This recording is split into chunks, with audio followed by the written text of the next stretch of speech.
Bitcoin किसने इजाद किया? सतोशी नाकामोटो आखिर है कौन? इसका जवाब शायद अब दुनिया को मिलने वाला है। जरा वीडियो को गौर से आपने देखना है।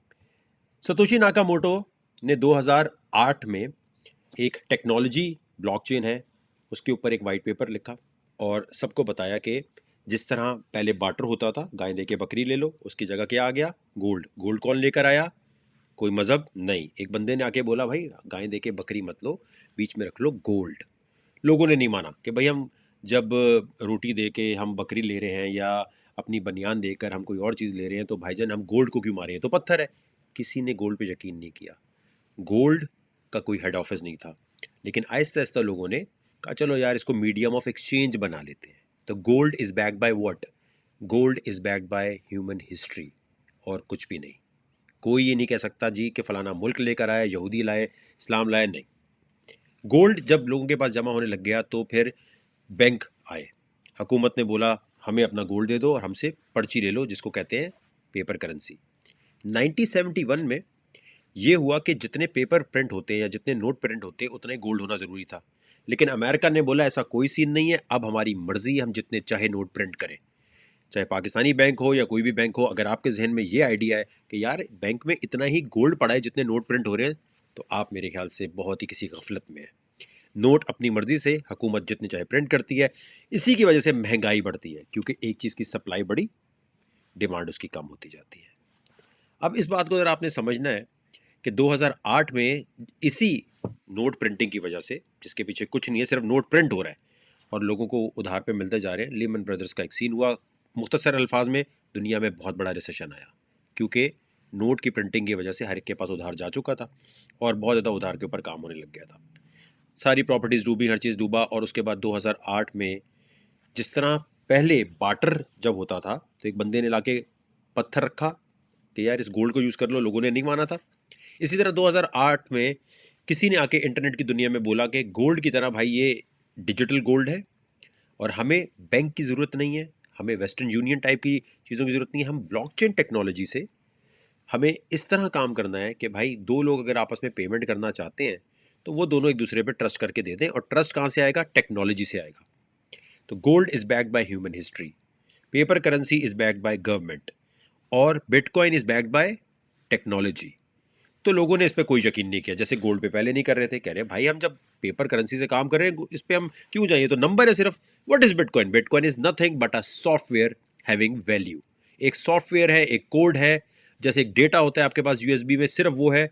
लेकिन ये उसी तरह का पत्थर है जैसे सोना पहले रखा गया था और उस पर कह रहे थे भाई इस चमकती हुई चीज़ पे हम क्यों यकीन करें। तो 2008 से लेकर लोगों ने इस पर यकीन नहीं किया, लेकिन आहिस्ता आहिस्ता लोगों ने बोला चलो यार इसको मीडियम ऑफ एक्सचेंज के तौर पे यूज़ कर लें। इसकी वैल्यू कैसे आती है? डिमांड सप्लाई से तो आती है, लेकिन याद रखें किसी भी चीज़ की वैल्यू उसकी डिमांड से क्रिएट होती है। कि अगर बहुत सारे लोग ये कहने लग जाएं कि हाँ जी इस पे हम यकीन करते हैं कि इसको देकर हमें कुछ मिल सकता है, तो उसकी डिमांड बढ़ने लग जाती है। कोई इदारा, कोई हुकूमत, कोई ऐसा मज़हब नहीं है जो आके पैसे की कोई वैल्यू सेट कर सके। क्लियर हो गई चीज़? लेकिन ये बिटकॉइन फिर जैसे गोल्ड है, गोल्ड का आपको पता है किसने बनाया? हमें नहीं पता। गोल्ड किसी ने ईजाद किया? हमें नहीं पता। बिटकॉइन का भी इसी तरह किसी को पता नहीं है, ना वो बंदा कभी सामने आता है। और याद रखें जिसने इसे बनाया उसके वॉलेट में आज भी 1 मिलियन बिटकॉइन पड़े हैं, लेकिन आज तक उसने एक बिटकॉइन मूव नहीं किया। आज तक उसने शो नहीं मारी कि यार ये मैंने क्रिएट किया है। कहीं ऐसा तो नहीं है कि 2011 में उसका इंतकाल हो चुका है और 2011 में क्योंकि बिटकॉइन की कोई वैल्यू नहीं थी तो उसे लगा शायद मेरा एक्सपेरिमेंट ख़राब हो गया है और उसने बोला छोड़ो यार। एक आखिरी उसने ईमेल लिखी एनोनिमस होके कि यार ये बिटकॉइन है, इस तरह से चलेगा, ठीक है। और उसके बाद हो सकता है वो दुनिया से रुखसत हो गया। ये बड़ी इंटरेस्टिंग चीज़ है, एक इंटरेस्टिंग डेवलपमेंट है जो आज सामने आई है। पहले हम देख लेते हैं सतोशी नाकामोटो का आखिरी मैसेज किसने दिया। तारीखों पे यकीन, आप तारीखों पे नज़र रखनी है जी। 26 अप्रैल 2011, ठीक है, आखिरी ईमेल आई। इसके बाद बिटकॉइन के क्रिएटर का कुछ अता पता नहीं था। इसी ईयर में एक और चीज़ हुई, अप्रैल 26, जहन में रखना है आपने। एप्पल के करता धरता स्टीव जॉब्स, जिन्होंने ये आईफोन, मैक, हर चीज़ बनाया है, आपके सामने प्रेजेंट किया है उसकी कंपनी एप्पल ने। तो स्टीव जॉब का इंतकाल कब होता है? अक्टूबर 2011 में। 26 अप्रैल 2011 को आखिरी ईमेल सतोशी नाकामोटो की आती है इंटरनेट की दुनिया में कि भाईजान ये बिटकॉइन इस्तेमाल कर लो। 2011 में बिटकॉइन की कोई औकात, कोई वैल्यू नहीं थी। स्टीव जॉब का इंतकाल होता है 5 अक्टूबर 2011, उसी साल में 3-4 महीने 6-7 महीने के बाद, और उसके बाद बिटकॉइन के मालिक का कुछ अता पता नहीं है। आप सोचें जिसके वॉलेट में 1 मिलियन बिटकॉइन हो, क्या वो कभी सामने नहीं आना चाहेगा कि मैंने ईजाद किया है?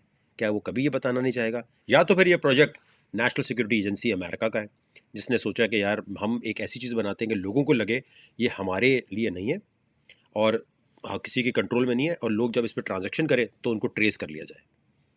एक ये थ्योरी हो सकती है। लेकिन एप्पल की थ्योरी क्यों सही है? क्योंकि आज खबर आई है 8 अप्रैल 2023 को कि एप्पल की एक चीज़ सामने आई कि उसके एक काम करने वाले ने कहा कि एप्पल के हर जो भी आपके पास, अगर आपके पास एप्पल है और आपको चलाना आता है, आप इसके टर्मिनल पे जाएं, जैसे विंडोज़ में जाके सर्च में कहा जाते हैं ना, एप्पल में जाके सर्च पे आप टर्मिनल पे जाएं और एक इसकी लाइब्रेरी है वो पोस्ट करें, तो आपको ये पता चलेगा कि 2018 से हर एप्पल मैक में बिटकॉइन का वाइट पेपर मौजूद है।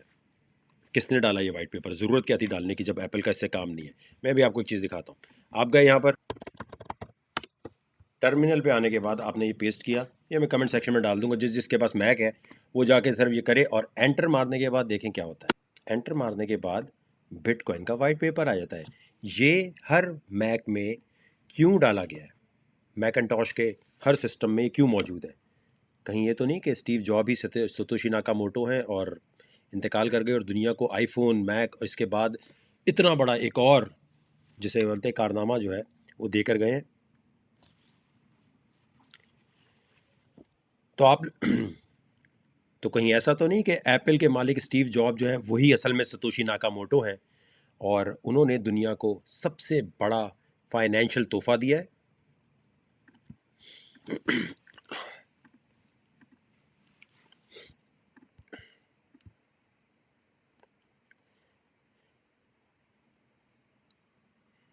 ये तो अभी नहीं कहा जा सकता, लेकिन इस वक्त एक बिटकॉइन जो है वो 27,800 का चल रहा है।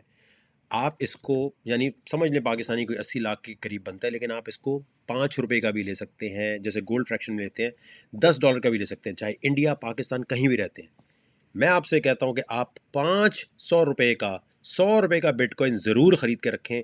कुछ पता नहीं है कि टेक्नोलॉजी कहाँ से कहाँ चले जाए, ये कोई इन्वेस्टमेंट प्लान नहीं है, लेकिन आपको पता हो भाई ये है क्या चीज़। उसके लिए क्या करना है आपने? आप देखें इस वक्त अगर मैं $10 का बिटकॉइन लेता हूं तो इतना आता है, कोई फ़र्क नहीं पड़ता, लेके रखने में कोई हर्ज नहीं है। और लेने का आसान तरीका क्या है कि आप देखिए जहाँ ये वीडियो देख रहे हैं यूट्यूब या फेसबुक पे, ये लिखा हुआ है रेफरल कोड। बिटकॉइन लेने के लिए यहाँ क्लिक करें और ये मेरा रेफरल कोड यूज़ करें। बिल्कुल जी, मेरा इससे फ़ायदा होगा, आपको फ़ीस में डिस्काउंट मिलेगा। वैसे भी अगर आप ख़रीदने जाएंगे तो किसी गोरे का फ़ायदा होगा। तो जितनी इन्फॉर्मेशन मैं दे रहा हूँ कोई बात नहीं, मेरे रेफरल कोड से बना लें, कोई फ़र्क नहीं पड़ता। इंडिया, अमेरिका कहीं भी रहते हैं, शायद अमेरिका के कुछ स्टेट्स में वीपीएन लगाना पड़े, यूरोप में, यूके में, शारजा में कहीं रहते हैं, यहाँ क्लिक करने के बाद आपके पास जब अपने डॉक्यूमेंट सबमिट करा दें तो यहाँ आपने आना है, ये लिखा बाय क्रिप्टो, यहाँ क्लिक करें। 500 रुपये का तो बिटकॉइन खरीद के यहाँ वॉलेट में लाजमी रख लें। आप यू नेवर नो कि कल ये इतनी बड़ी चीज़ बन जाए और आप सोच रहे हो यार कुछ ना कुछ तो मुझे लेके रखना चाहिए था। कमेंट सेक्शन में आपने बताना है क्या थ्योरी आपको सही लगती है। क्या ये नेशनल सिक्योरिटी एजेंसी अमेरिका के पूरे इदारे की क्रिएशन है या आपको लगता है स्टीव जॉब ने अकेले ही क्रिएट कर दिया?